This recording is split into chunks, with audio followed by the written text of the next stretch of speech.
What's up, everybody? Welcome to another episode of Yala,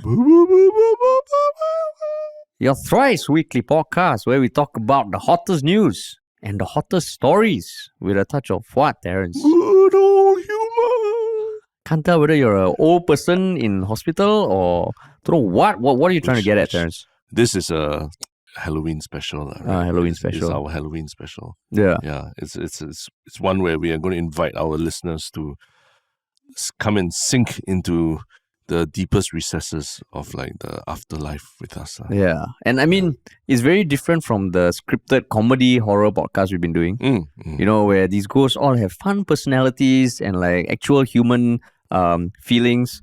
But today we have two very special people in front of us. Yes. Wayne and Kyle. Hello. So, and- not fun personalities and very human. I mean, fun. Yeah, fun. And also very experienced in the paranormal because they are co-creators of Ghost Maps, true Southeast Asian horror stories. And it is a podcast, very popular podcast on Spotify and I guess all other platforms. Yeah. That follows a narrator who chronicles the supernatural in Singapore and it ghost stories and supernatural in Singapore and around Southeast Asia. And it's all inspired by true stories. Yeah. Welcome, Yeah. guys. Welcome. Thanks for Thank having you us. for having us. Yeah. Like I was just telling them, it's been so hot in Singapore the last few days. No, not a single drop of rain, and it's just haze and sun. And then suddenly these two guys, these two people from Ghostmax come suddenly, boom, Yeah. thunderstorm comes and Like we were brought the walking rain. to lunch, right? Yeah. It was hot as shit. Yeah. We sat down and immediately we're like, hey, what is this cloud that's descended upon us? Yeah, You're Yeah. welcome, I guess. Yeah. I mean, yeah, it was much appreciated. Yeah, it much was. appreciated. Yeah. yeah. We meant it as a compliment, Yeah. like a good thing. You know, you all brought like something much needed, right? Yeah. Like The your rain. weather forecast, did it forecast anything in the morning that It was supposed to rain in the morning, but it was supposed to rain in the morning Yeah. and clear up in the afternoon? Yeah. See? Yeah. Kyle and Wayne, you all just fuck things up, man. Yeah. I Sorry, think sorry. to be fair, I think this is more Kyle than me. At most, I can do drizzle. Kyle, full on thunderstorm. Yeah. Good to know that the spirits are working. Yeah. Correct. Yeah, so actually it's quite interesting because I think when we've spoken to you guys at length about all this, it's very interesting because you guys are so steeped in the paranormal stuff, and we talked a lot about do you actually believe a lot of it and how it's influenced your day-to-day life how did it feel coming here to our office How did you did any vibes or anything that you felt on the way here? Wow. Okay, definitely I took the cargo lift. He took the normal lift. Okay. It was raining, right? Yeah. So I took the cargo lift. I mean, I felt like like any other cargo lift like just a bit creepy but then I was like, no it's okay. Every time I get scared, right, I'll be like, Kyle, you're a horror creator. You're not supposed to be scared of these kind of things. Yeah. Then I was just like, okay. Then I walk past that very strange unit. Then I started recounting our conversation, and I was like, okay. maybe there's something to this. I thought it was empty though. Oh, okay. Maybe that's the idea. Yeah, but to be honest, I don't feel anything lah. Got it. But then Wayne, you didn't feel anything. I don't know whether I'm oblivious or just very lucky. Because you took the normal lift. I took the lah. normal You took lift, the lah. normal as bro. opposed to the abnormal lift. So you lah. went down the normal corridor normal corridor. with the normal glass windows. Correct. I see. Normal lights and everything. Got it. Yeah. I mean, the toilet a bit hard to find lah. Oh, But yeah, that's yeah. about it lah. I see. That's the freakiest thing lah. So the context is that we were on your guys' podcast. Yes. I mean, it should be. If it's out by the time you listen to this, you can find it on their channel. Yep. Right. Where we spoke at length about our own interactions with ghosts lah. And ghost stories. But for you guys, right, you all have done almost 100 episodes. Yeah. How many at this point in 95. middle October? Yeah, 95. 95. The narrative one 95 lah. The talk show that you were on is about 24. Okay. So maybe you can just give our listeners a bit more context about your podcast. That one line description that I read out just now, maybe you did not touch on. Right, Wayne, writer. Fast are you? No, Ghost Maps is basically literally what you were saying lah. So we have our central character, the narrator, and he's a mysterious narrator. We still haven't revealed who's even voicing him. A lot of people assume it's me. It's not me.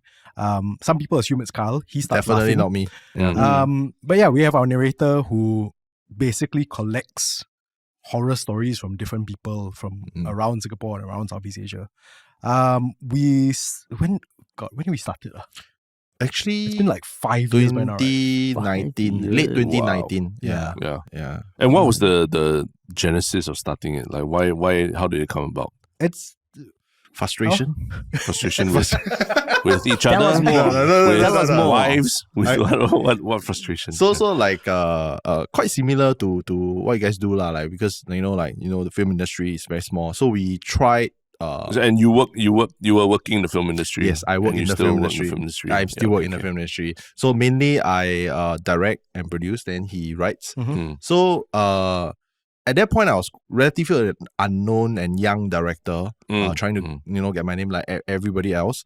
Then I got the chance to actually meet with a couple of producers who are from networks. And then at that point, the two of us and with another friend, we had idea of doing horror anthologies like in Singapore. We're like, hey, what if there's this like taxi uncle that goes around collecting ghost stories. Then we get like Pontiana, all these different spirits lah.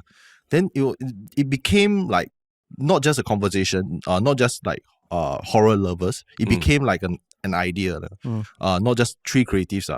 Then we wrote the treatment. Wait, you say three creatives? Yeah, we had another friend lah. Oh, He's okay. no longer in the you thought picture. like Kyle, Wayne, no, and it your was- other friend. We don't have an underworldly consultant. You don't see him? You don't see him? Little Timmy. Yeah. There's only 4 of us in the podcast studio. Let's just put it out there for the listeners. Yeah, there's only 4 of us here. Yeah, so then we did up the treatment, and then we started speaking to producers of different networks, which I will not name. Okay. And a lot of them either came back wanting massive changes, like because of our channel's background, we want you to take a different twist, like maybe make it super funny, or make it super action based, or make it super historical, that kind of thing. And it is quite demoralizing because we have a very specific direction, and we thought that it could work. And then there are also other networks that's like, I'm not going to give you $500,000 to make this show because you're a 25-year-old director who has not proven himself, which is, to be fair, but then they are like, maybe we'll attach a senior director to oversee it. So the back and forth took a year. This was like 2018. Took a year, and then we got really frustrated, and we had like all the materials there. And then I was already super into podcasts at that point, like listener lah. Then I told Wayne like, why don't we just like do it as an MVP? Since there is a market gap anyway. Like at that point in 2018, Sorry, MVP meaning minimum viable product. okay. So there wasn't like a Southeast Asian horror podcast, English horror podcast in Singapore at that point. Got it. Like a narrative kind. Yeah, a narrative kind. So we took like some of the stories and the inspiration. We changed most of the setting and all into what Ghost Maps is today lah. And then we launched it. And during the pandemic, a lot of people were bored, so it kind of blew up. And then that has been our like thing lah since then. And I mean, you mentioned specifically the gap of English, the English podcast about Southeast Asian folklore and ghosts, right? Does it exist in other languages that like other ghost podcasts in other languages? Because my impression is that there are like ghost podcasts, but they're all in like other languages other than English. There's Malam Seram. Yeah, Malam Seram is very big. That's the big one lah. Yeah, I think Kisah Indonesia's horror. Indonesia's got quite a few as well. Yeah, that market, unfortunately, we cannot tap into that lah. I mean, we are not good in Bahasa. Not good Bahasa is one thing. I think like there's that firm foundation of ghost stories in Indonesia. So they're very much, they've got their own culture going on out there. And like we've got stories set in Indonesia, but like that's a nice hi, we're here, but we're not thinking to ourselves we're going to conquer Indonesia. But how did the two of you meet? Friend's birthday party, mutual friend's birthday party, mutual friend puked on me that night. So that's, and in that moment Carl thought to himself, I'm gonna work with that guy one day. The guy that just got vomited on. Like how you dealt with the puke lah. Were you calm, or like were you very eloquent as a writer? I kind of just went, all right. And he was like, yep, this guy under pressure. He thought to himself, award-winning future broadcast. Yeah. I'm gonna work that guy. So when was that? How many years ago? 2014. 2014. So we've been friends for. I think it's been. I think it was earlier than that actually. No, 2014. Really? Because it was the 21st birthday. So I remember clearly. Your 21st birthday. Not mine, but Oh. I turned 21 when I was in 2014. Right. So I remember. Because there is quite a big age gap between the two of you, so Yeah, right? It's yeah. like it's like 11 years or something like that. Yeah. I think so. It's a very visible age gap. Yeah. So- Very visible. So what about that puking incident sparked the friendship? No lah, I mean it's the story that we tell is a joke, right? But it was the first time that I formally met Wayne because I've heard of him. Then my friends like, oh, you gotta meet this guy. He's like a cool writer, you know. He writes for advertising and he is working on his new book. I know that's full of shit. No. I know, Wow. knowing our mutual friends, right? Not one of them when he's a cool guy. Okay, maybe not the cool guy. Yeah, but that- they that told He's me- writing something. Yeah, like they that. basically told us like this lah. Then I was like, and Carl, you're a budding filmmaker, you should meet him and maybe y'all can work together. Then I was like, actually, yeah. I guess I was very lucky in that sense because I feel that a lot of filmmakers they lack the good writers in their life. Like they lack meeting good writers. A lot of filmmakers think that they can write until they have met like real writers. Then that's when you start like, oh yeah, actually that makes sense. So what do you think was that thing that Wayne plugged for you, the gap that he plugged for you? I think he basically created a lot of like character motivation. He helped me understand dialogue. Like I think writing dialogue is extremely hard. Like writing like good dialogue is extremely hard. Like building characters and like motivations and also research. Because I feel like a lot of times when we write scripts, right, we don't do the research. We only scratch the surface. Like, oh, I just Google this, then I just write. But I think he does it like delves it very deeply lah. Like I think He's being very sweet.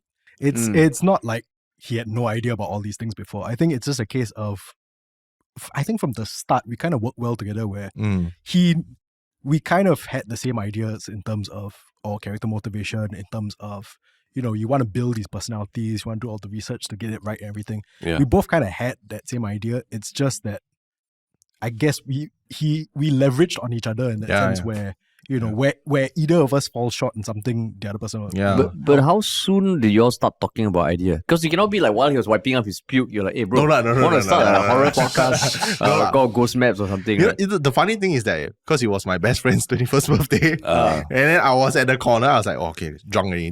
Then I just inch further away to the point. Then he was a very nice guy, so he went up and he's like, not even very close with her.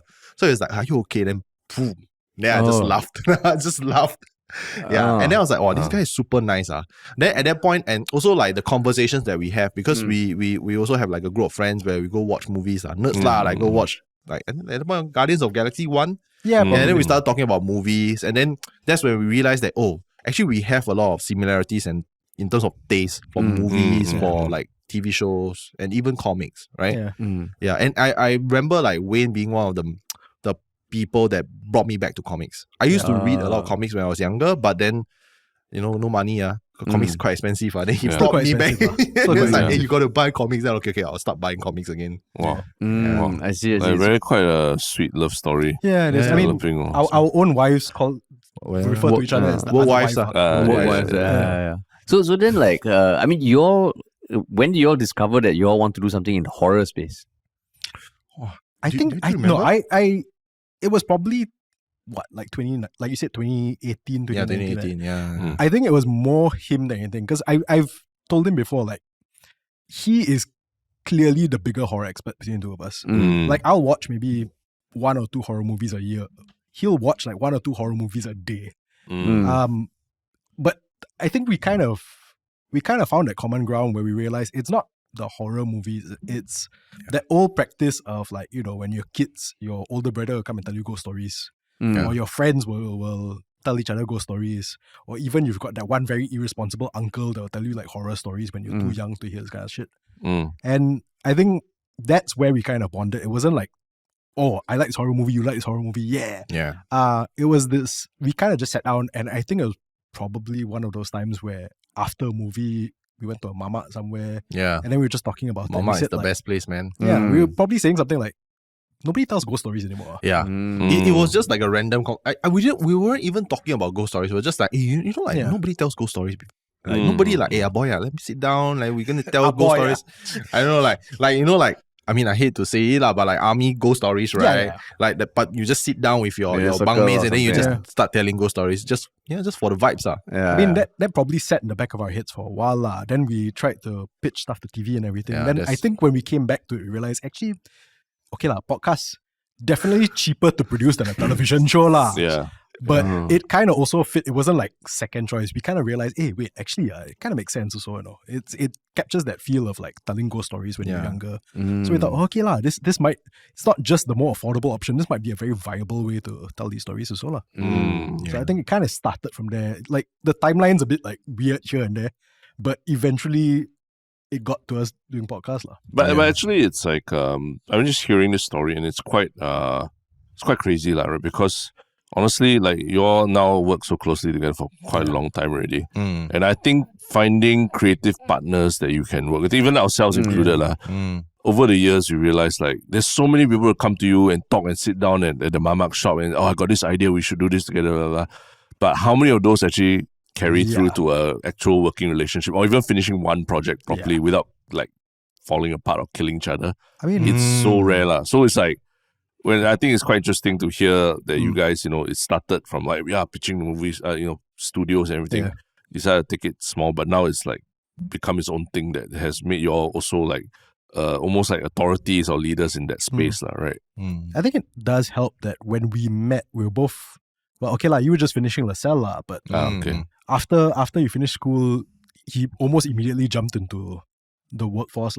And, more or less since then, he's been working full-time on films and everything. So when we eventually decided, hey, we're going to do, the podcast and everything, it's both of us were working professionals at the time. So we understood like important shit like deadlines, important shit like professionalism. But did you ever find that age gap was an issue? Because Harish and me, we actually it might not look the case, but we're actually quite close in age. Yeah, quite close. Quite close. And he's a January baby, I'm a December baby. So even for year, always brings that up. It's a calendar year, dude. I don't give a shit, you December or January. So literally we're just like 13 months 2 years difference. Yeah, he said 2 years. But you all find like, did you find like, oh, this guy, I mean, back then was what? You would be referring to him as a young millennial, right? And then you would be on the edge of zillennial. Elder millennial. Did he like call you abang or anything? No, No lah. Koko. Or he come to you for advice or what? God, no. There was a running joke that like in our circle of friends, right? Even if one of our friends started dating somebody who was older than me, I would still be the oldest person down there. Which is ironic because he is the most uncle out of all of us. Yeah, very uncle. Very uncle. I got old man energy. Like that kind of uncle energy. Angry ape. Yeah, angry ape. I will sit at Kopitiam and drink tiger beer. Legit, I will do that. I will do that, yeah. So in a lot of ways, you say like, he'll come to me with advice. It's the other way around. Sometimes I go to him for advice. I see. Wow. So that means the age gap never really like was a like even sometimes when you're telling stories, thinking about character motivations, those sort of things sometimes can be quite different perspectives, right? So how you all sort out your creative differences, or has it been smooth sailing all the while? There has been differences, definitely. I think ideology, like it's more philosophical kind of differences, but we are very civil. We just talk it out. There has never been like fights, at most like arguments. But then it was still civil, but we will just talk it out. I think we just understand each other's energy on that level. Like, okay, maybe I'll just leave him alone now. And then after that, I'll talk to him about like this. But but it also helps. And I like that there's differences because then I learn something new from him. I said, maybe I shouldn't write it like that. I shouldn't direct it like that. And I think can say the same for you, right? Yeah, likewise. At least one of my favorite episodes of Ghost Maps is my favorite episode because of a piece of feedback that he gave, and it was a very small piece of feedback. I can't remember exactly what the feedback was, but like there was, I think he just wanted to add in like just a bit into the episode, and that little bit changed things so much. Like to the point where when we were recording the episode, I just sat there and went, holy shit, good choice, man. I changed the language. Yeah. I changed the language. Like it's literally one line where he changed it to, or he added in a line where like the hantu would say something in Bahasa. Yeah. Like Bahasa Malay. Yeah. And just including Yeah. a little bit on there, I was like, holy shit. The creepiness lah. But I mean, even on your podcast, when we were on your podcast, we talked about the fact that you guys have even experienced stuff together. Lah. Yeah.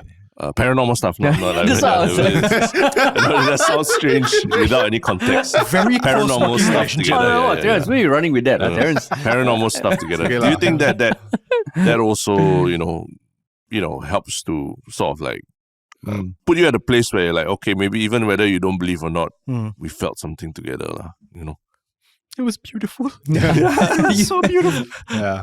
I think for me, it's like, content. Yeah. I get content, content. I see, It's I good see. to be recognized by the other side, but thank you, content.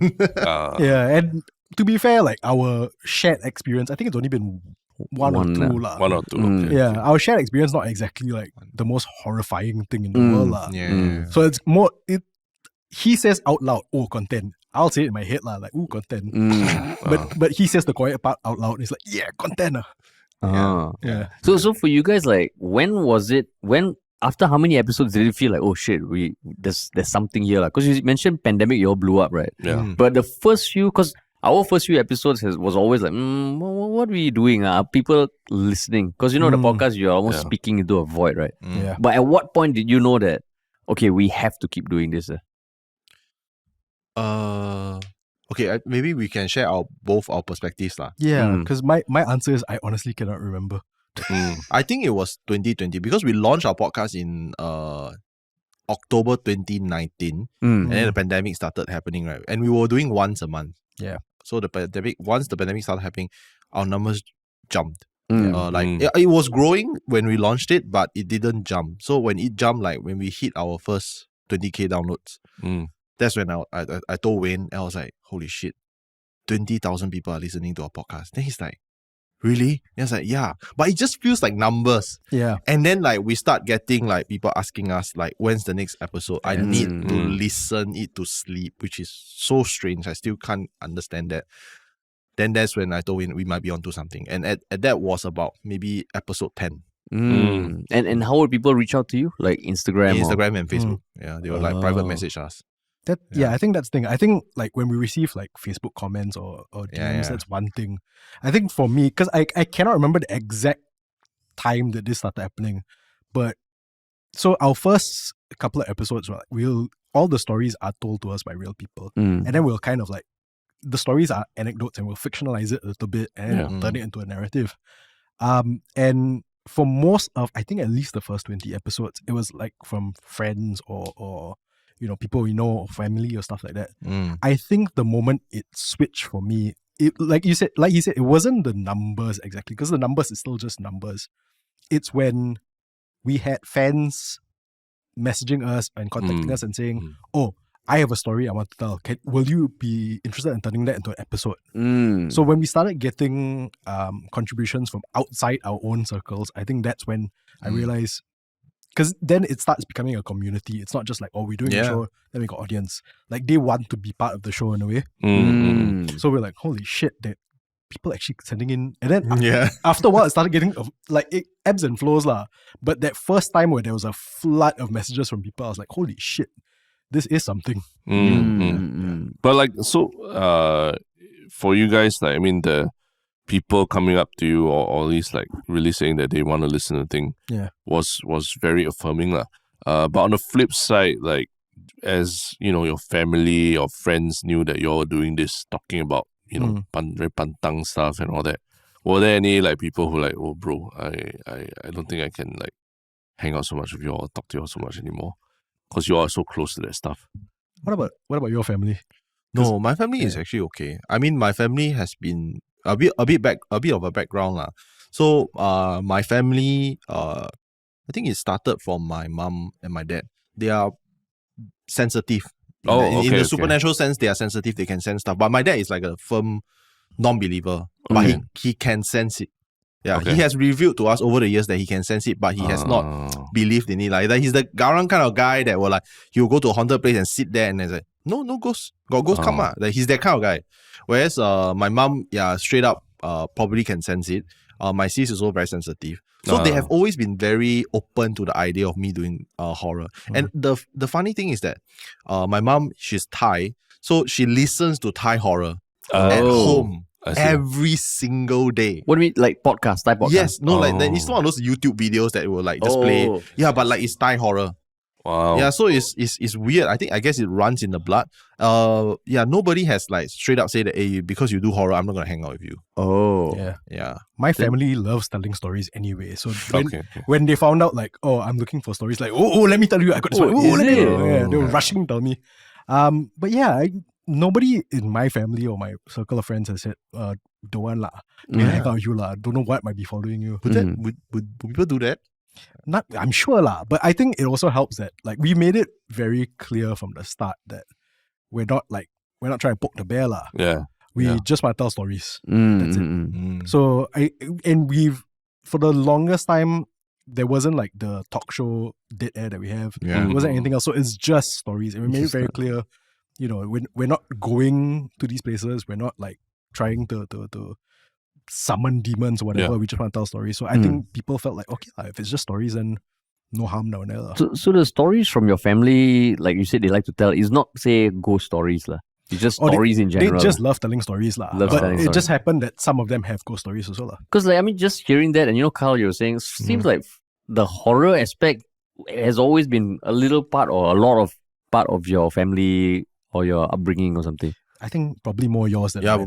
But how- Mine. Really, like even from young, you know, like it was already part of like. Because I'm curious like how you guys developed a fascination or interest in horror. Because even right now, I mean, I mentioned it on your podcast also, I'm not the biggest fan of horror movies. Like. Yes. And then, Scared. yeah, like when I was young, I was scared of the dark. I was fucking scared of the dark. So now I don't know whether it's fear or it's just like, it's been so long that I've experienced a good horror movie that maybe if I watch it, I will like it. But I can't say I'm interested in horror. Yeah. I love stories, but interested in horror, I don't know. Maybe it's like a different cuisine that I just haven't tried But for you guys, the interest in horror, like if you look back, right, if you have to dig deep, it stems from what? I think it stems from early exposure to horror. Like I'm talking about like 4 or 5 years old. I would say that my parents, they have a very unique way of raising their kids. Basically not censoring anything. So they will watch like gore films. Like we're talking about like Friday the 13th, like old versions.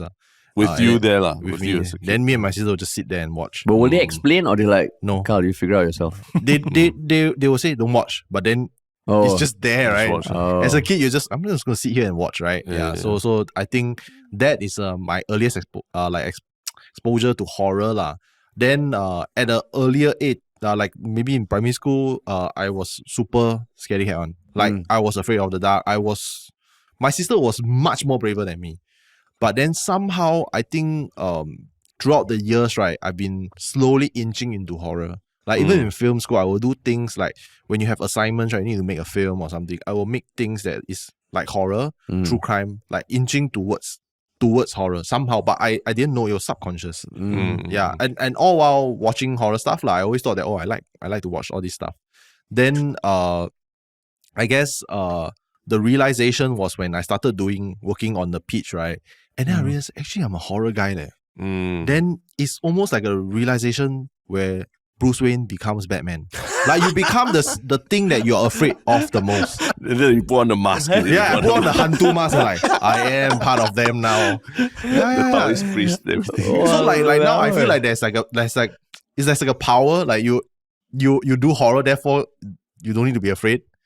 It's weird, right? Oh. Yeah. So okay, so that's for you. Then for you, Wayne, Maybe it's for him lah. But like at this point in time, like you got no Batman moment or anything. I got no Batman moment. The I still write the scripts during the day. I cannot write the scripts at night. So he's like, oh, I have nothing to fear from. I was like, I've got plenty to fear from horror.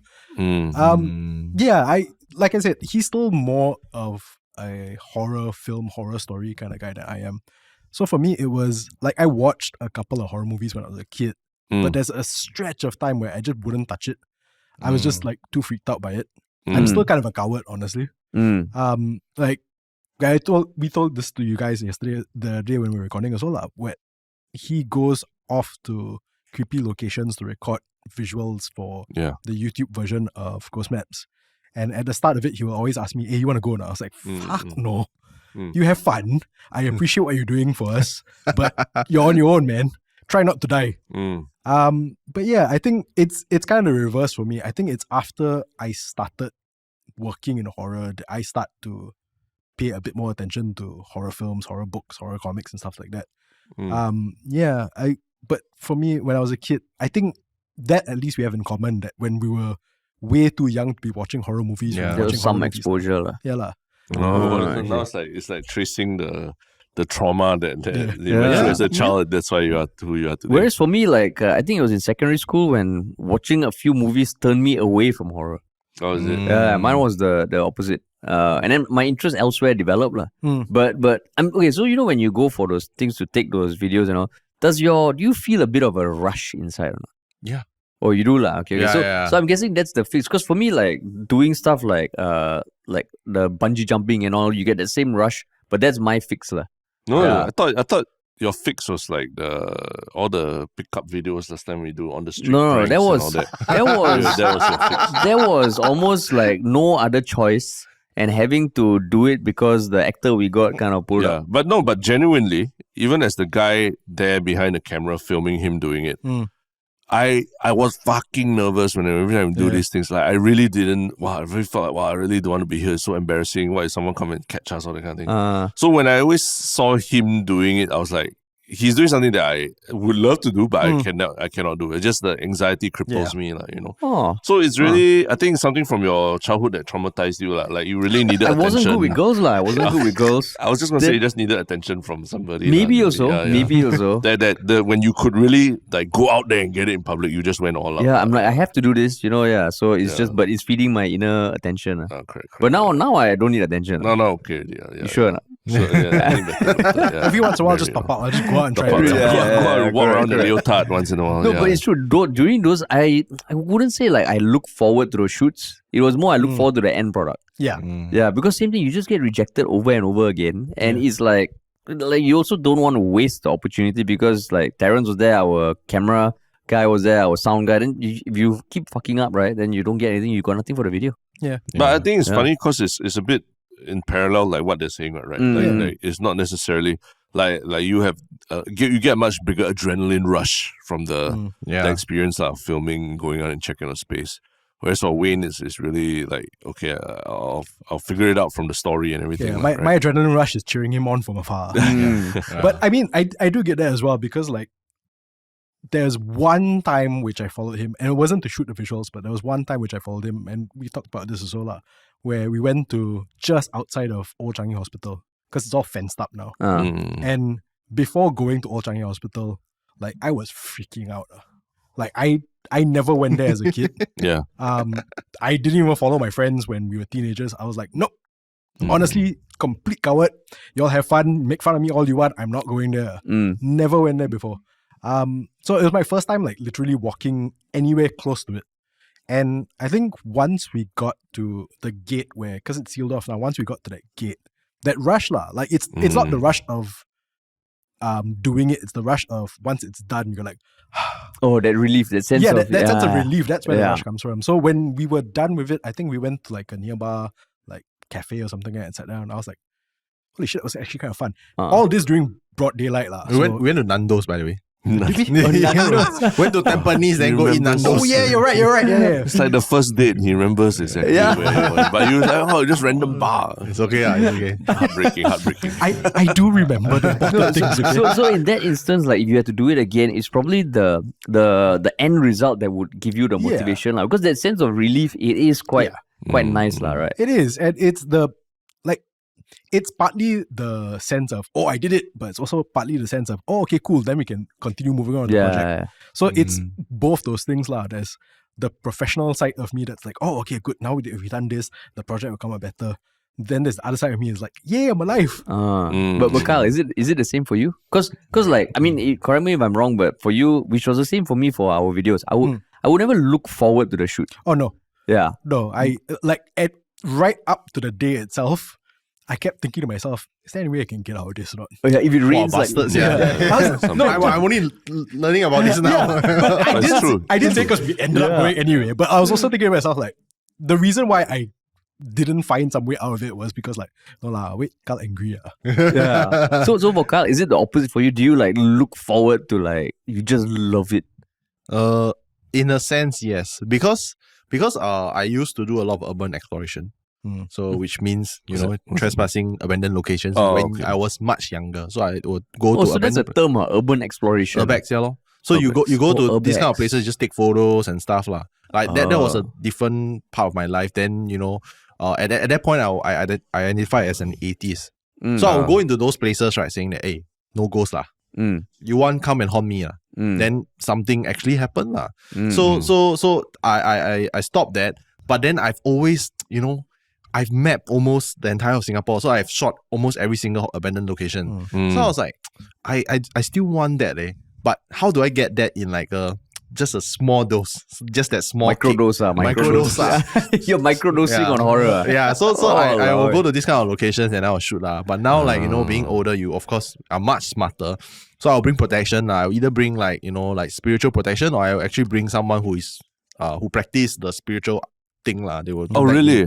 Yeah, like you have a go-to guy. I have a go-to guy, a close friend lah. Yeah. So you got like your battalion order lah, Yeah, I got order. got car all the car. Then the guy say, oh, the car is blessed. So as long as you stay in the car, you don't exit the car, the ghost can come in. Seriously? What Is there a costume that you also wear to? No. Got camo cream What, or like not? hazmat suit? No. Yeah. Hazmat suit a bit discreet, huh? Hazmat suit won't work. What if the hazmat suit's blessed? Yeah. It's like holy water and everything. Yeah, you never take holy water then do on your face like the camo cream and all that. No, but I always go mamak. Mamak okay, after, okay. yeah. To cleanse the system lah. Yeah. Like diarrhea one time. You know the mamak rule? Do you know about the mamak rule? No. What? Oh, sorry. What I just mamak meant as a joke, but what? No, do you know about mamak? So No. whenever you go to like a haunted location or place that you feel like got bad vibes, Yeah. so you don't go home straight. If not, like the bad vibes will follow you back home. Oh. So you need to stop somewhere. And then it usually late at night, right? Only got mamak open. So you right? pass it to the mama. Yeah. That's why we have a joke that Mama got a lot of ghosts. All the ghosts, like wandering ghosts. Hey bro, I only need to go back to the cemetery. How? Who's gonna take them back? That's the mama rule. Yeah. Is it It's a thing? a thing. Is it a thing in the horror community? No, it's a thing But- everywhere. Can you go other places like Mustafa or something and then leave it at Mustafa? Yeah, I did it before. Okay. I go shopping. Go I think the rule is as long as it's a crowded place, then the goal a bit because the goal's a bit the boring. also. energy, like got a lot of people, right? So that's the energy. Oh, Yeah. shit. Don't Oh, go then- to clubs though. You go clubbing, then they also No, because club is dark. There's the place. Clubs don't see sunlight at all, ma. So what's wrong? So it's with- like the there's a lot of negative energy that's trapped. in the club. Yeah, I thought it's just sexual energy that's trapped. and also like pent up energy. Wait, sorry. So you're saying that you don't try to cleanse yourself by going to a club No, after? I wouldn't. Because they don't see sunlight. You see most of the pubs and clubs, right? They have no windows. It's all dark ones. Yeah. So the sunlight, why is sunlight a requisite?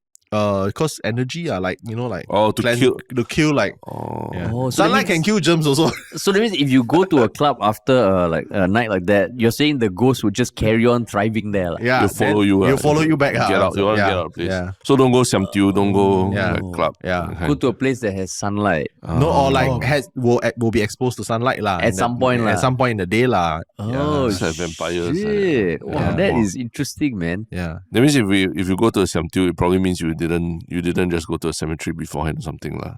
Right.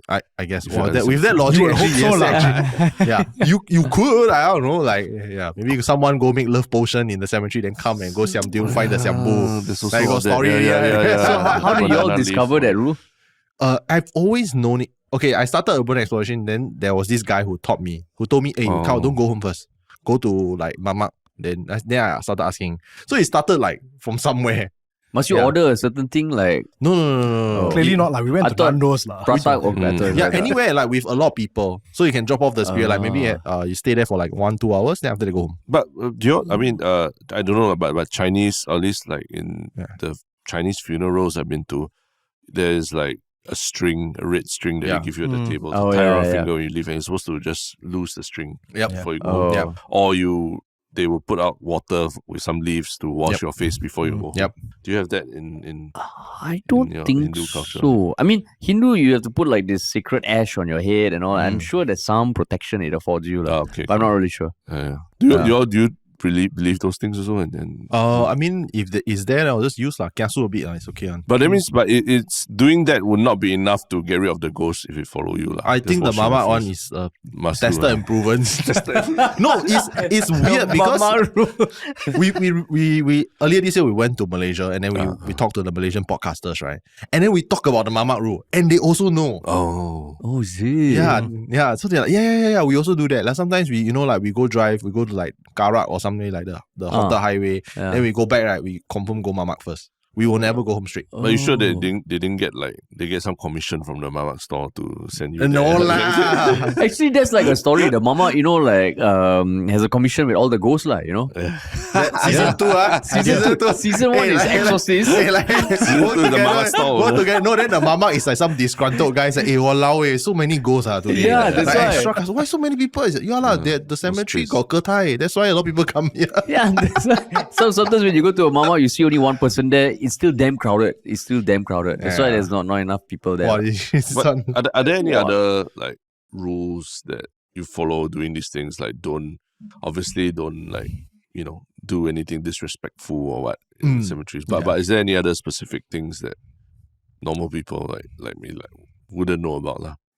I guess one thing is probably you try your best, right, not to step on grass. Grass. Yeah. Okay. But this one I don't really care lah. But this is someone who is practicing all this. They told me, try not to step on grass because sometimes there are spirits. You never told me this. It's like lying down on the grass having a picnic. What the hell, man? Because I honestly I think it's a bit ridiculous. Then how you gonna walk, right? You don't have. Wait, can you imagine all the grass you stepped on in your Exactly, life? bro. He just said, just to be careful. Okay. I'll do this and do that. This one I heard from my my grandmother. So she said that during 7 months, sometimes the hungry ghost was feed on the grass side, or they will just stand there. And when you're stepping on the grass, you're stepping on the spirit, which is very disrespectful. Shit. As a kid, I've been conditioned to do that. But when you grow up, it's like, I try not to do it during 7 months, but when normal days, I was like, fuck it. Wait, you mean all grass? Not just the cemetery grass? Yeah, all grass, bro. All grass. Then you cannot play football during 7 months. Yeah, exactly. So to me, the logic doesn't make sense. So I don't really follow the rule. No, after football, that's why you go mama. Oh yeah. Okay, fair enough. I don't think the rule applies to non-Chinese lah. I feel like it's a Chinese. That's a racist. That's kind of racist. No. The grass thing I or don't the think mama thing? The grass thing or the mama? The grass thing. Oh, I thought you said mama thing No don't apply lah. to Indians. No. It's I'm like, hey, hello.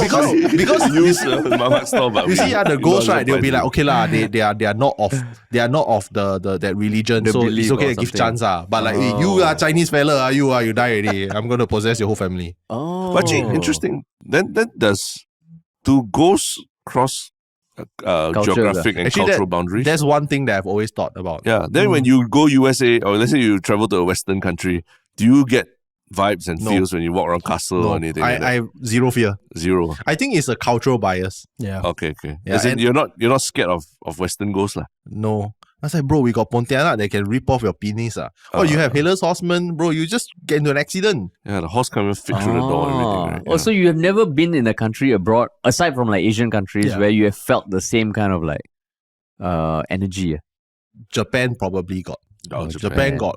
Yeah, I'm pretty sure that I stayed in an Airbnb that had a murder in it. Like broken glass and all. But weird energy, but it was only for one night, so it's okay. But I think Angmo country, I was more like, I found it more funny. I was like, wow, you all got poltergeist. Poltergeist only, we got Pontianak, we got Toyo, we got all this. What do you have? Yeah. You all have colonizers. Yeah. Yeah. Oh, that is interesting. You're a bit braver than I am. Like I said, I'm a coward. If I go to a place where it's old enough, right? Yeah. Like if it's an old enough building, I'll still be kind of creeped out. I agree with him. Pontianak is definitely more frightening than any Angmo ghost, but Yeah. still. But what if it was like Chinatown in the US? Oh, they're all different. they're all different, They're all different. They're all Depending different. whether if they got prey or not. I've always wondered like if the American Chinese they do celebrate like Hungry Ghost Month in Chinatown in America. Actually, a lot of the China, because I lived in New York and for a few years, and he also was in Pennsylvania and all. The Chinese living in Chinatown and actually they are really they hang on to their roots much more than like Singaporean Chinese do lah. In some weird way, because I guess it's like people are more they want to feel closer to the culture. So they do a lot more to be part of the culture lah. So I wouldn't be surprised if they actually do more than they do in Singapore lah. Yeah.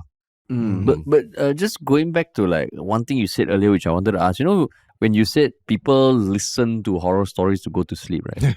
Like when you all think about it, like, how would you rationalize that? Because is it just like maybe they love the voice of your narrator, for example? Like have you asked them or have you thought about it yourself? I've asked one or two of them. They say like basically it's very calm. Because the technique that we use, we go for more of an ASMR style. So it's like a bit of whispering, then the sound effects also. So I can see why that works for some people, but it's still weird to us lah. Like and also like we mentioned this on our podcast also, right? Like there's the emotional privilege. To them they feel like, I need horror to sleep. I need horror to relax me. Maybe you can give a bit more context about the emotional privilege thing. So emotional privilege is basically people who have not like gone through like really traumatic stuff.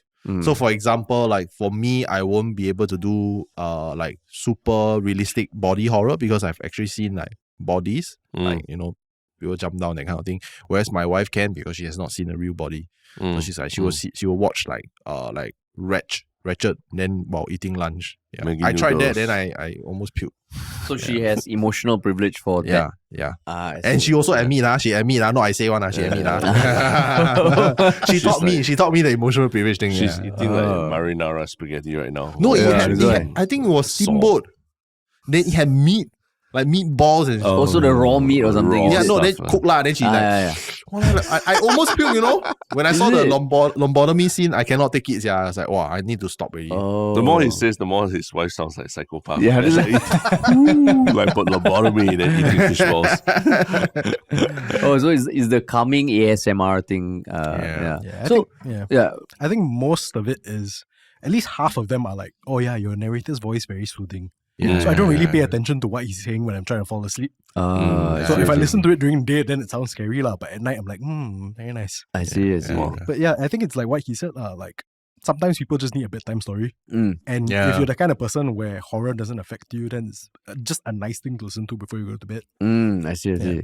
So you mentioned just now that you start at one point in your life you were atheist, right? Kyle, and for you, Wayne, I don't want to say I'm an atheist.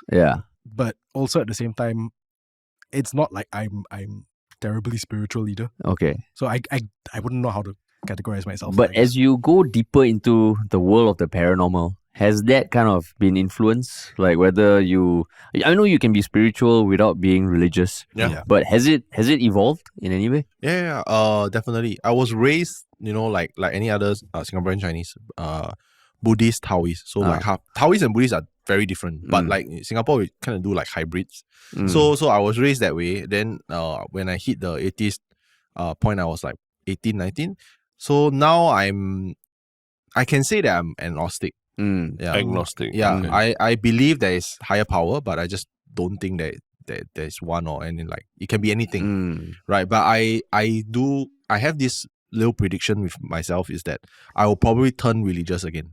Oh, is it? There'll be a turning point. There will be not because like I need it. Like some people they need religion to really make function, their life function, right? Not saying that it's a bad thing, but I think it's more protection. I feel like the longer we are in a horror game, the more protection we're gonna need. Like, for me, it's I don't know about protection, but for me, it's a case, and we've talked about this, I think many times before, where it's whether I believe or not almost doesn't matter.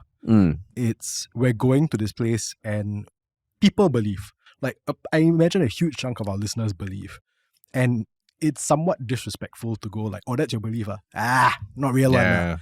So if it right down to the fact that if we're telling these kind of stories, we always try to be respectful of those things. We don't try to exploit that belief. So cautious, yes.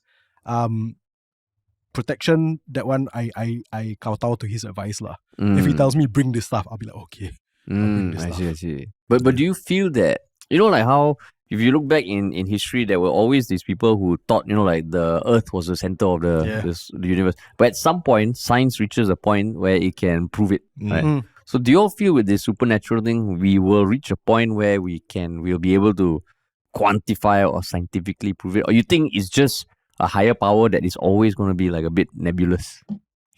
I think, we will reach a point where science can prove it. Not the spirit box shit.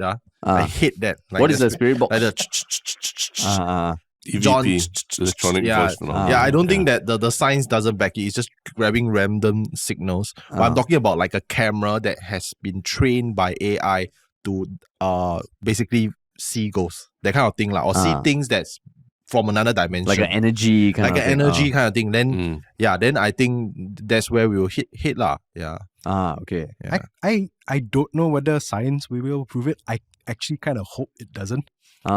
Because like, I mean, okay lah, this is very wishy-washy and very like ooh kind of me. But I think it loses a bit of its magic if your ghost stories suddenly have a basis. Yeah, we'll be out of a job. Out of a job is one thing as well lah. But like, it's the funny thing about like the voice box thing is, right, that a lot of it I think is based in this idea of pattern recognition.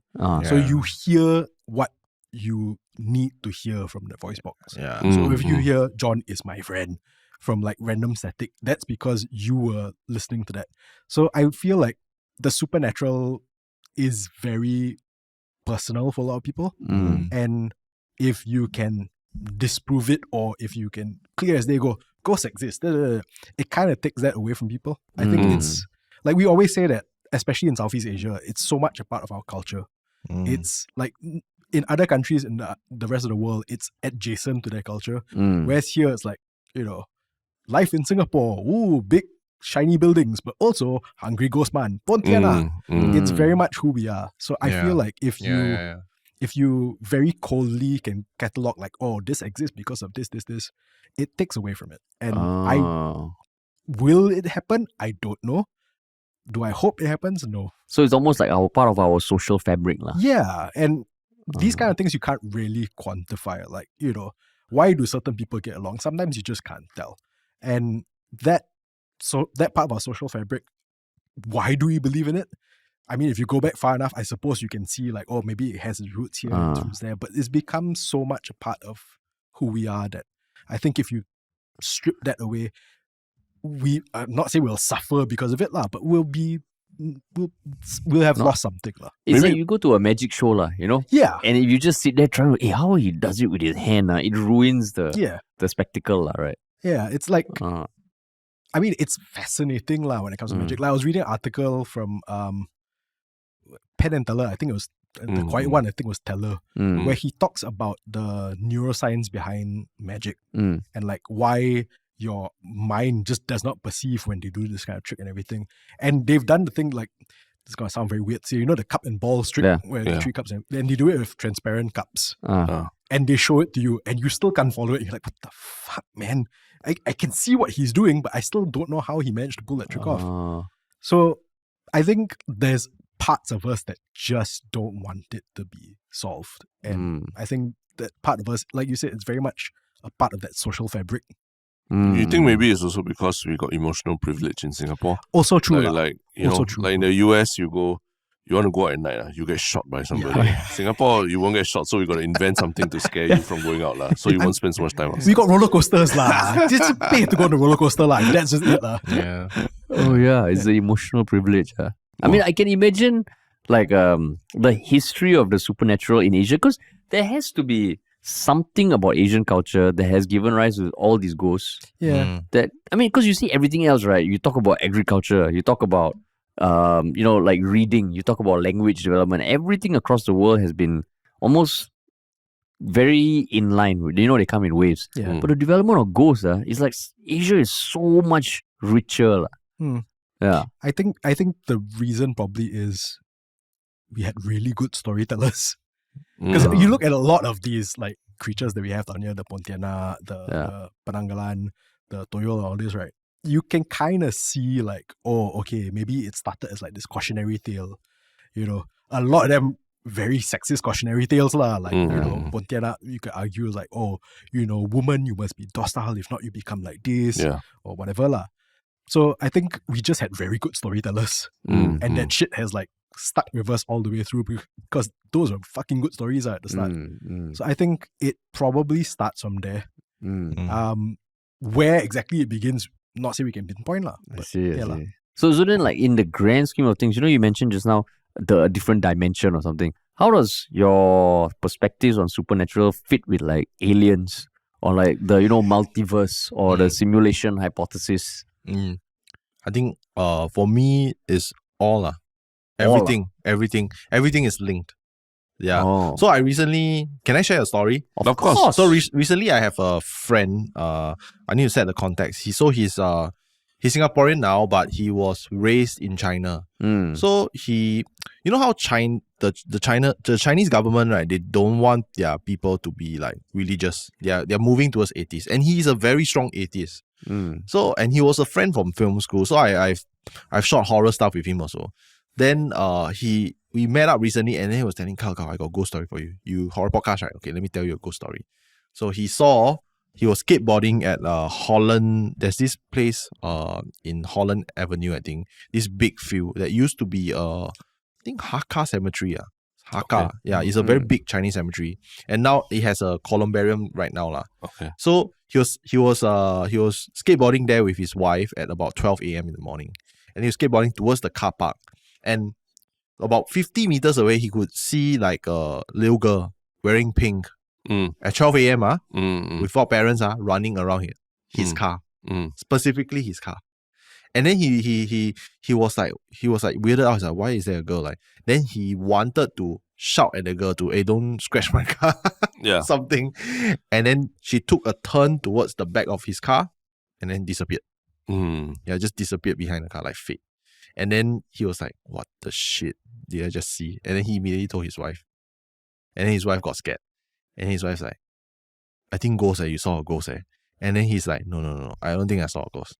And I shit you not, he told me, I probably saw someone from the fourth dimension.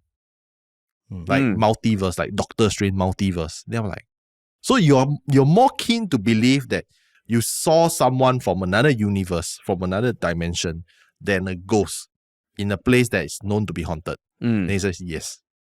So actually, I feel like, he says that because there is science behind it, like there's the string theory, that kind of thing. So I'm more keen to believe that everything, like all the unexplained stuff that we've seen, they are all linked to like life beyond our normal fabric of reality. It could be like we could be living in a dimension, then those things that we see are glimpses of the actual reality that we are. It could be that. It could be the stacked universe, the multiverse, and it could be aliens. Yeah. So I'm more keen to believe that supernatural beings are like alien life forms. I think that it could be that. Like there was a documentary, it's called Skinwalker Ranch. So it was about this place in America where there's a lot of ghostly sightings, a lot of UFOs. Then Skinwalker is basically a creature that can transform. It's like a kind of like a werewolf, of the Native Americans. He used to be like a sorcerer. Then he do some like black magic, and then he can transform into this thing. And it's also closely linked to UFOs and alien life forms. Yeah, that documentary is quite fascinating. Yeah. So that means basically what you're like, in some way, what we see is probably like a pretty boring aspect of like what the entirety of life is. Yeah. Another dimension. Another dimension, aliens or... I think the genesis of like Christopher Nolan's Interstellar was that like I think there's one story of like a 2D world where one day a dot appears, and actually the dot is basically a 3D being trying to enter a 2D world. Yeah. Because in the 2D world you only see it as a dot, but in the 3D world it's the whole thing, right? You know? So what is it from 3D to 4D? But if it's a girl in a pink dress, as a young parent, I'll be, hey girl, where's your parents? It's 12 a.m. go and sleep. But I guess your friend was still girlfriend, right? So no, wife. Oh, wife. No, but he was more concerned about his car. Oh, scratched the car. I see. So then Wayne, for you? I'm of the... if I'm not wrong, I think it was Carl Sagan who had a similar belief, which is I like the idea of all these things, but until I see concrete proof before my eyes, I'm like, it's a nice idea. That's all it is to me. If you choose to believe it, if you choose not to believe, that's entirely up to the individual. But for me, I like all these notions. I like all these ideas. Like, if aliens really truly came to Earth, assuming they won't try to kill us, I'd be like, holy shit, that's fucking awesome. But until the day, I'm like, yeah, okay nice to read in like books and comics and watch in movies and stuff like that. But it's kind of similar to the supernatural in a sense. Like, I'm not going to go up to somebody who believes in aliens and go, you're fucking nuts, man. What, are you kidding me? Little green man, what the hell? What are you smoking? Yeah. I won't go up to them like, oh, that's interesting. But for me, it's a case of I need to see it to believe it. And even with ghosts, like, all my experiences that I've had, and I've had relatively few compared to Carl also, it's either I was too young to remember and I'm hearing it secondhand from like my parents or stuff like that, or what I thought I saw like glimpses of it. Like it wasn't like I can see it clearly. I have a photograph of it or anything like that. It's just from the corner of my eye, or it's a feeling, that kind of thing. So as freaky as my experiences have been, and there's been like maybe 2 or 3 at most, as freaky as it's been, and as much as I don't want to poke the bear, I don't want ghosts to appear to me. I want somebody else to have concrete proof of it. So if somebody else has concrete proof of it, I'll be like, okay, cool. Yeah, then I'll believe. Same thing with aliens. I don't want to get abducted. But if they show up like in the middle of Orchard Road, now, like, well, shit, aliens exist, I guess. Yeah. So, I think we talked about this, but you also mentioned that you get a lot of unsolicited, like people telling you a ghost story, I saw this, I saw that. So in all your experience of talking to people and all, where are the most common places in Singapore that people seem to be encountering ghosts? Like a real heat map of ghost maps. Heat map, Yishun, Yishun, for real? For real. No joke. Yeah, Yishun, the northern side, unfortunately. Sorry, Yishun people. My wife also from Yishun. Yishun, northern area, Yishun, Woodlands, Khatib, that area, Sembawang. I would say because maybe it's closer to the Malaysia. No. Straight up offending a whole country. And moving on. The central region where all the catchment area. Yeah, the catchment. Yeah, it's near the Yishun is near there. Area. Woodlands is nearer to the Khatib side, and near the there's this area where it's all like industrial, so very quiet. And still not as developed like Punggol, all these like. So I think there's a reason, and I also feel that maybe it's because Yishun is just weird Yeah, I have friends who work in like security services Then he has told me that Yishun, a lot of weird stuff happening. We always respond to like weird stuff, like weird cases. Oh, I see. Yeah, it's like, because the first thing I asked, so you patrol Yishun area? I said yeah. It's like, Yishun weird or not? He said yeah, a lot of weird stuff, a lot.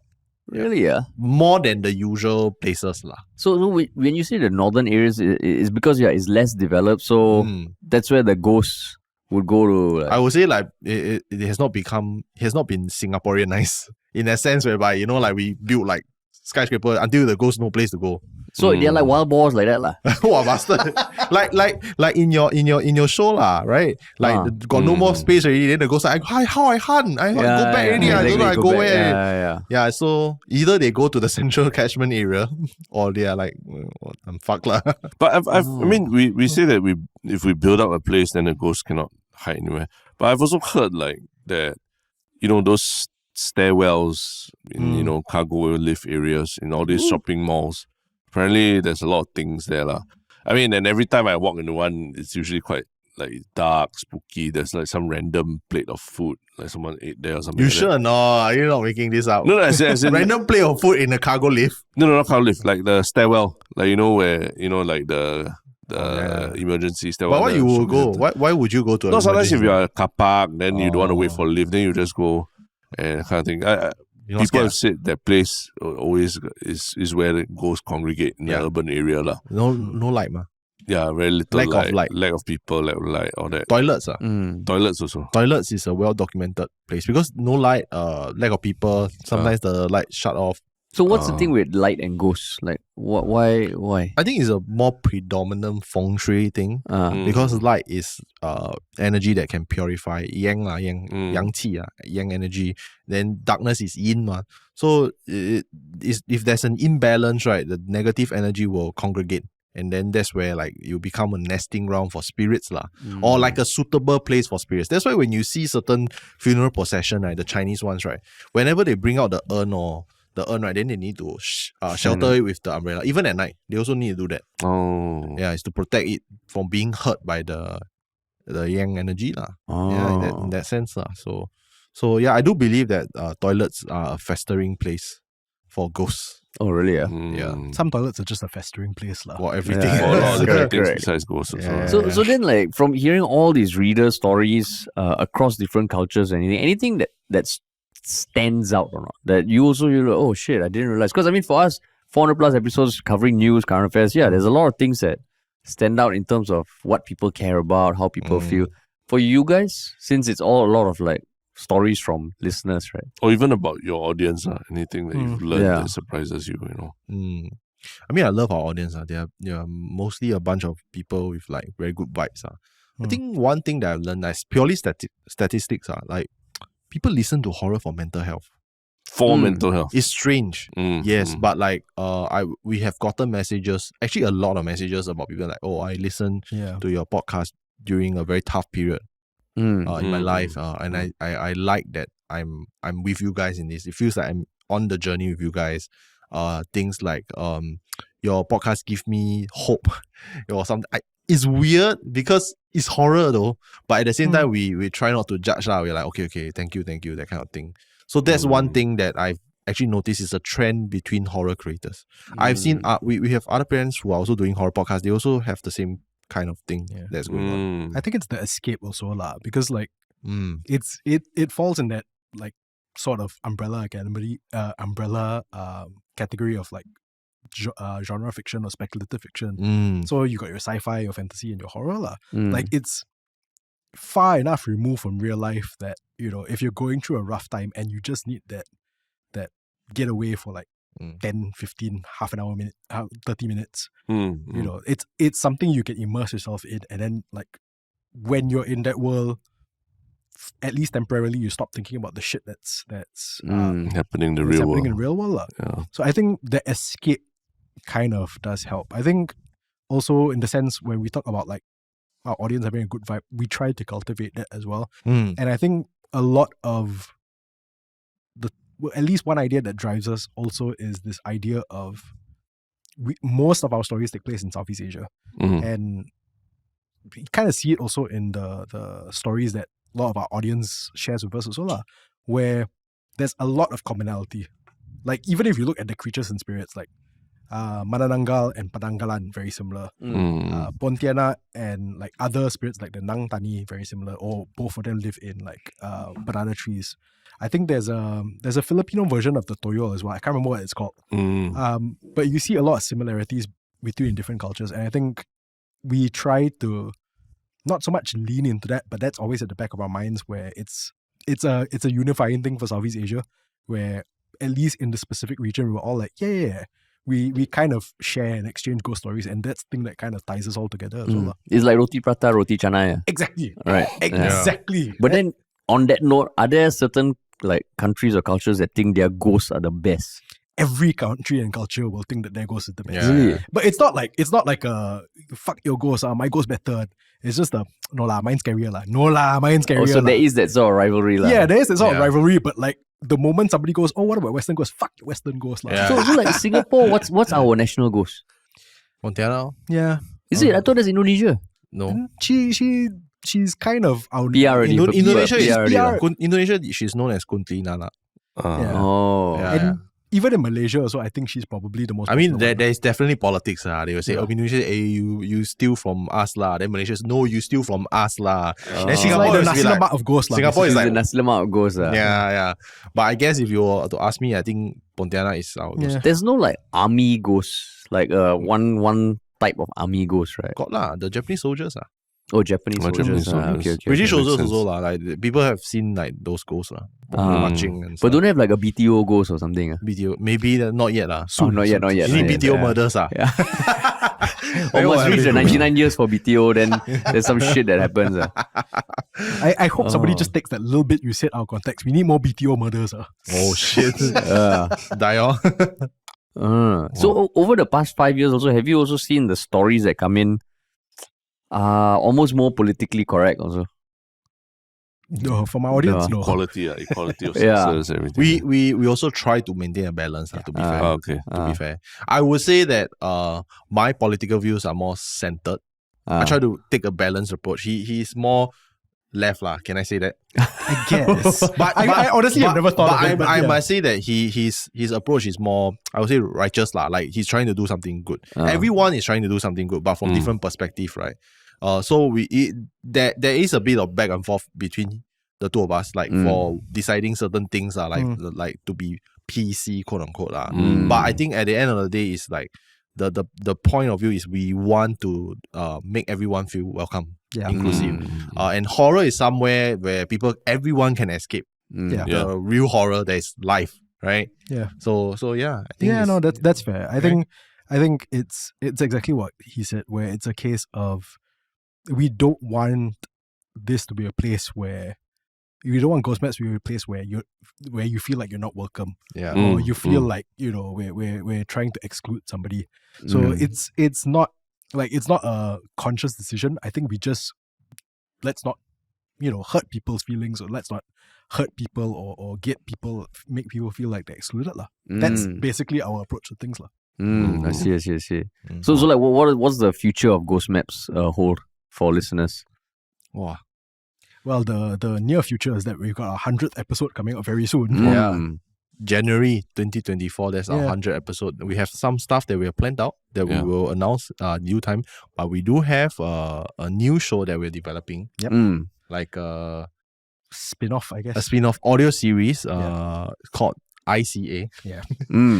You're looking at me because you're trying to... Yeah, now I'm curious also what I'll give you one more chance to say because it. I remember the name, Wayne. I remember the name. You can clearly tell Kyle's taking the lead on the story because I can't remember. It's supposed to stand for International Cooperative. Wait. Oh, I thought you wanted me to say for you. No, it's the C part that always trips me up because I always go part. International Cooperation. International Cooperative of Apparitions. Yes. Yeah. Okay. Yeah. So it's basically like this organization, this shadowy government organization that has been picking up the scraps of the narrator from ghost maps.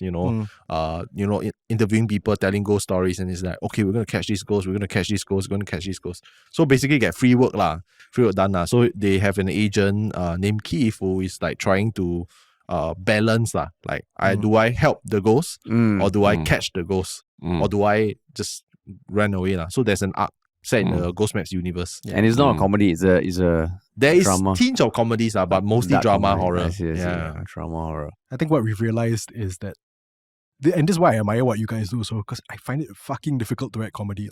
Yeah. I find it fucking difficult to write comedy. So wherever I meet people who can write comedy, I'm like immediate respect because I'm like, holy shit, how do you do it? I mean, likewise for horror, like writing horror stories, because there are certain things about horror stories that you need to do, you hit, right? Same like with comedy.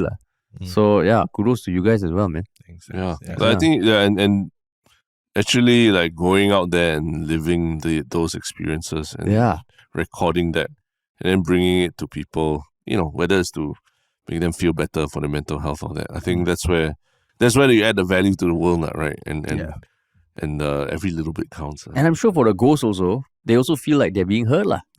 Oh yeah.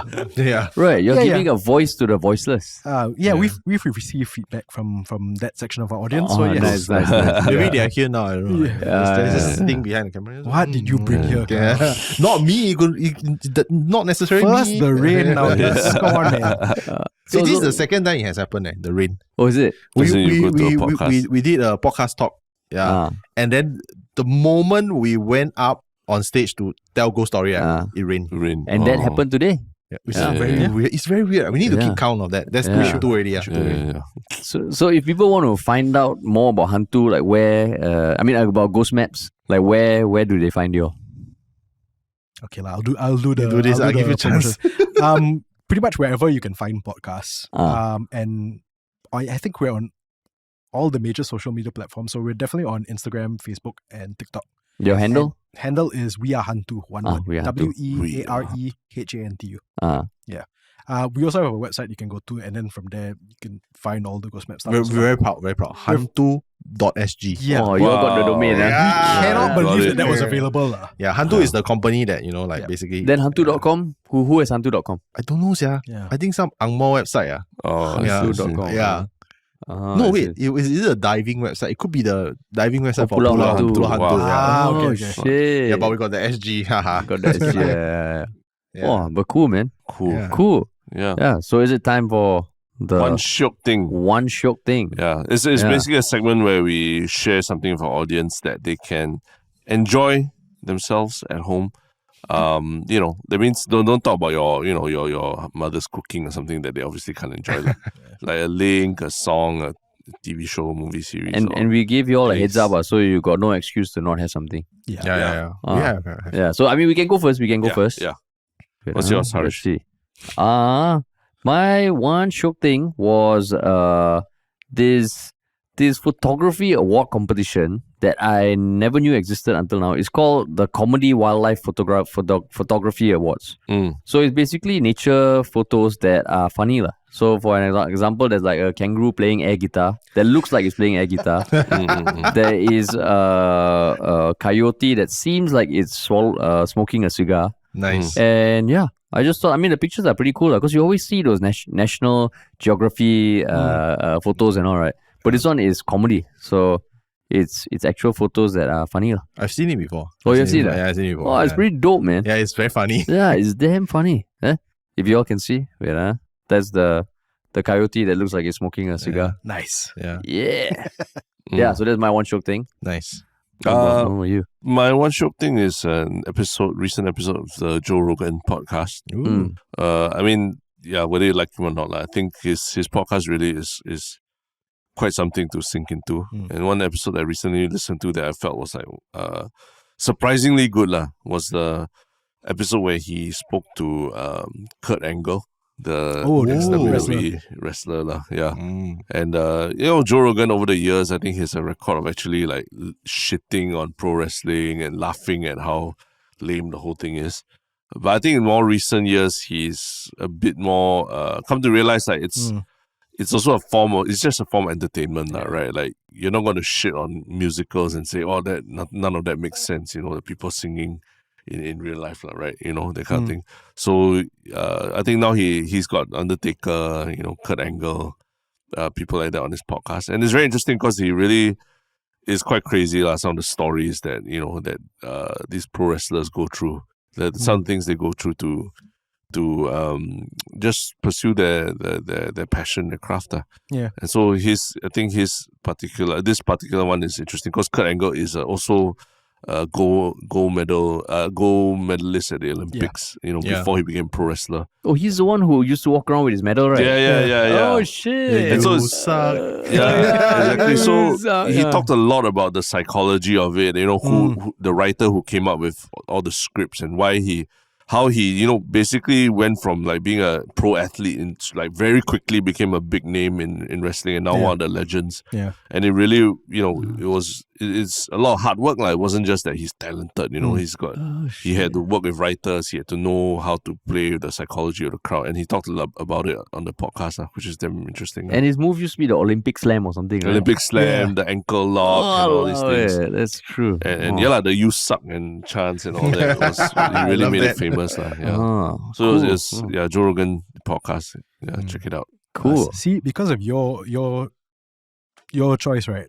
Now, if I changed my mind a third time already. Oh, okay. Oh. So I was thinking about. So I was just listening this morning to, I think it was the most recent one, your most recent episode that y'all did, and your one Shiok Thing was the fall of the House of Usher, and that was my original one Shiok Thing. Oh. So I changed it. Okay. So initially I was going to say the new season of Welcome to Wrexham. But when you brought this up, it suddenly occurred to me another show that I just watched recently on Netflix called Wrestlers. So it goes behind the scenes of Ohio Valley OVW. OVW. Yeah. and like what they do down there to keep their place afloat and everything. So it's kind of similar to Welcome to Wrexham in that sense, where even though it's I guess in this case, sports entertainment documentary, a lot of it focuses on the people and how the sport itself affects them emotionally, how it affects their lives and stuff like that. And OVW is the developmental arm of the WWE, right? Used to be Something the like that. developmental arm. Okay. Then WWE moved their developmental to Florida. Oh, NXT. NXT. Yeah. So OVW is kind of its own thing now. But like all the big names came from there. So your Brock Lesnar, your Dave Bautista, your John Cena. Yeah. So I think you can still find old videos of them from OVW. Yeah. Like practicing the moves that they've now perfected. I mean, they have perfected over the years. Yeah, exactly. But they were just trying it out for the first time. Yeah, and it's run now by like this old WWE guy, Al Snow. Oh, yeah. The guy also, had the mannequin head. The head, yeah. So yeah, that was it. And that's, I think the best part of the documentary is, yes, you get to see like, you know, how the storytelling plays such a big part in wrestling, but you also get to see like the people behind it. And I think that's the heart of it, lah. Like, you know, these people's stories and how they connect to wrestling, lah. There's some annoying people on that show, but generally it's a very interesting watch. Is it a documentary series or? Documentary mini-series. Mini-series. Yeah, so I can't remember how many episodes it was, but like, I remember I binged the whole thing in like 2 days. Oh, shit. That's cool. All right. Yeah. Kyle. All Yeah, so I recently started on this Prime series called The Man in the High Castle. It's really, really good. Like, and I think it was like the kind of mood, like you see how the world is right now, and then you kind of want to find out like what it is like, and then you watch the show. Basically, the premise of the show is, what if the Americans lost World War II and Nazi Germany and Japan, the Empire of Japan took over the Americas. So it's like all crazy. And I think what really sold me was like they use actors, most of the actors, they are quite relatively new or no name one. Like you don't really know them, and they really can act. Like the acting chops is there, the scene is there, the writing is there, even down to the art direction. Like it really looked like, you know, like imagine San Francisco, right, is occupied by Japan. It really looked like that.